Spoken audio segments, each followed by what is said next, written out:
Oh là, salut les poissons volants. Et là je vous appelle comme ça en référence à cette œuvre de l'artiste David Planeta. Et justement, est-ce que ça vous dirait de faire un petit tour en forêt aujourd'hui? Ah ouais, j'adore la forêt, hein. C'est si serein, c'est l'endroit parfait pour se ressourcer. Hein. Ouais, bah en tout cas méfie-toi parce qu'aujourd'hui, c'est pas du tout ce genre de forêt qu'on va visiter. Là, on n'est pas dans l'ambiance cocooning, cabane dans les bois. Non, il va être question de plusieurs forêts très hostiles, où vous pourriez regretter amèrement d'avoir mis les pieds. Alors quels sont ces bois et que risqueriez-vous à y aller? Eh bien sans plus attendre, entamons un petit tour du monde forestier dont vous risquez de ne pas rentrer indemne.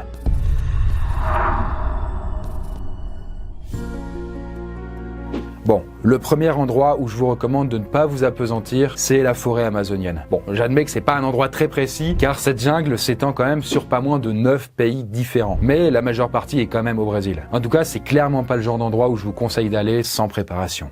Je te vois venir, tu vas nous dire qu'il y a des animaux dangereux en Amazonie. Alors oui, c'est vrai. Si vous avez besoin de vous baigner ou de boire en Amazonie, eh bien rappelez-vous qu'il peut y avoir des caïmans noirs dans l'eau. Un croco qui peut mesurer jusqu'à 6 mètres de long. Et c'est d'ailleurs littéralement le roi de l'Amazonie, car il est au sommet de la chaîne alimentaire. Voilà, il n'a pas de prédateurs, que des proies.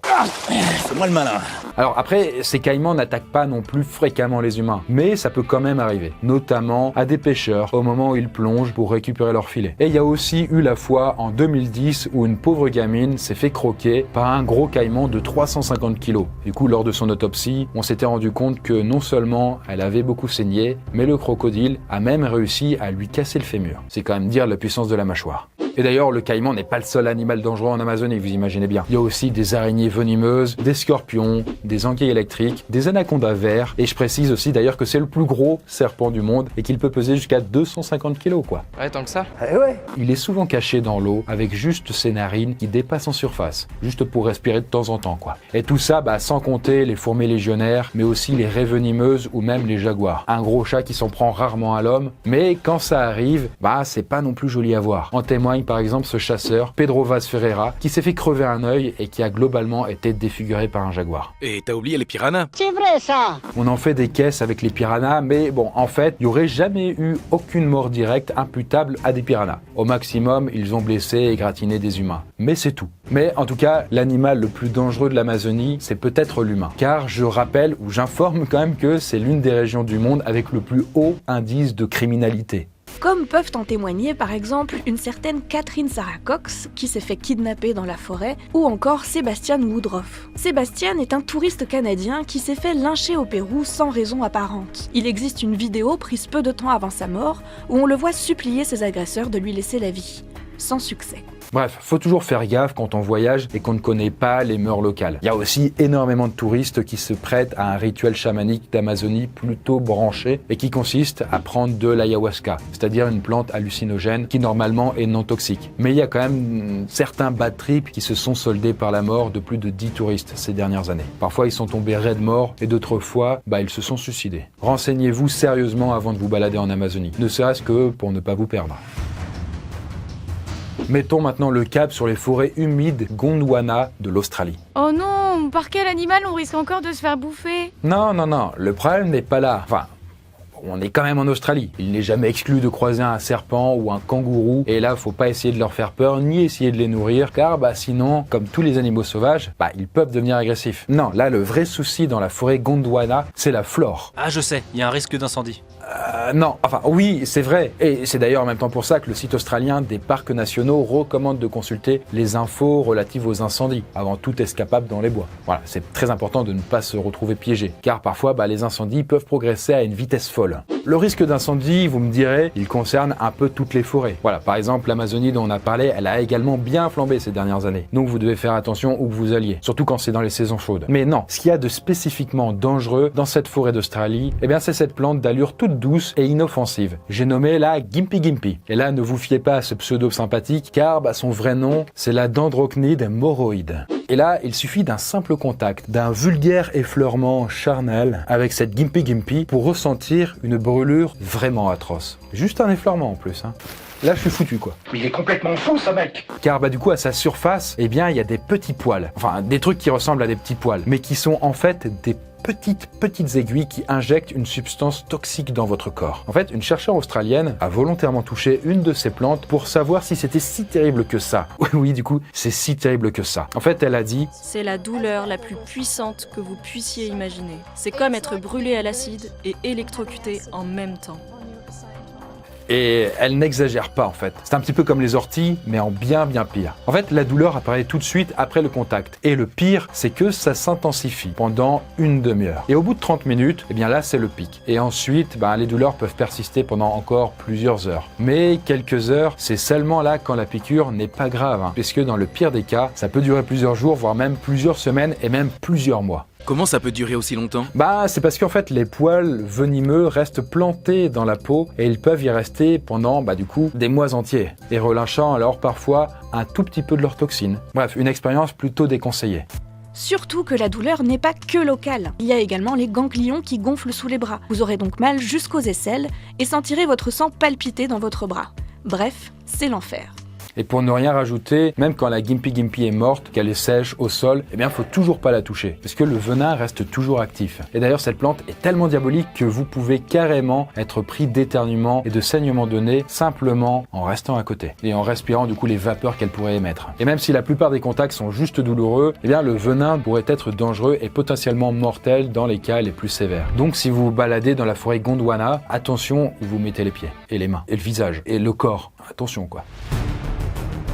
Pour la prochaine étape de notre périple forestier, nous voici dans la célèbre forêt japonaise d'Aokigahara. Alors bon, vous en avez très certainement déjà entendu parler, voilà, le grand JD était allé là-bas, mais elle mérite quand même sa place dans la liste. Parce que lors de votre petite randonnée à Aokigahara, vous avez remarqué qu'il y a des panneaux avec des phrases positives écrites, du genre: La vie est un cadeau précieux offert par vos parents. S'il vous plaît, pensez à eux, à votre entourage, à vos amis. Ne gardez pas les choses en vous. Parlez-en. Et là-dessus, vous vous dites, pourquoi ces écriteaux? Pour venir en aide aux suicidaires. Car cette forêt est mondialement réputée pour être un spot de suicide. Et si en réalité, il y a bien quelqu'un qui a aidé à la faire connaître, cette forêt, c'est Logan Paul. Bon, si vous le savez pas, c'est un youtubeur qui avait filmé un vlog indécent dans cette forêt et où il s'était filmé en train de découvrir un cadavre. La vidéo a été retirée depuis, mais ça avait fait un méga bad buzz parce que le youtubeur semblait amusé par sa découverte. Voilà, il avait un comportement assez désinvolte avec quelque chose même de très grave. En tout cas, si vous vous baladez là-bas, vous aurez des chances de tomber à votre tour sur des cadavres. Car chaque année, il y a environ une centaine de personnes qui s'y donnent la mort. C'est sûr que c'est pas agréable, mais du coup, c'est pas vraiment une forêt dangereuse?